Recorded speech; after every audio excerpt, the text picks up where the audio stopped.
નમસ્કાર, હું મંગલુભાઈ ભગત, સુરેન્દ્રનગર જિલ્લા કોંગ્રેસ ઉપપ્રમુખ। અત્યારે આપણે વોર્ડ નંબર 1 અને 3ની બોર્ડર ઉપર ઊભા છીએ, જે અહીંયા હોંકળો આવેલો છે।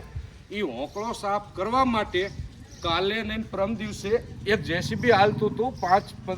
4-5 કલાક જેસીબી હાંકી અને અડધે સુધી જે 5-7 મકાનો મોટા માણસના ભાજપના આગેવાનોના હતા ત્યાં સુધી થોડું કોતરી અને વ્યા ગયા છે।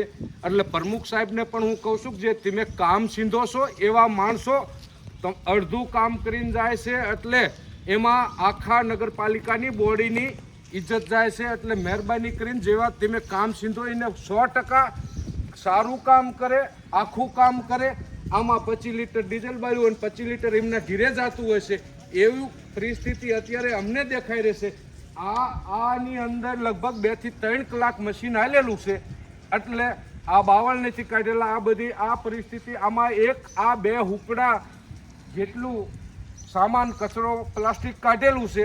એટલે આ વસ્તુ રહી, તમે મોન્સૂન યોજનાના નામે જે કરોડો રૂપિયાની સરકારની ગ્રાન્ટ આવે છે એ કાગળ ઉપર તમારે થોડું દેખાડી અને તમારી નગરપાલિકાને એ કરોડો રૂપિયાનો ભ્રષ્ટાચાર કરી અને ખાઈ જવાની વાત છે। એટલે મહેરબાની કરી હું તમને કહું છું કે જેટલા કામ કરો એટલા સારા કરો, ગામની વચ્ચે ગામનું સારું કરો એવા કરો।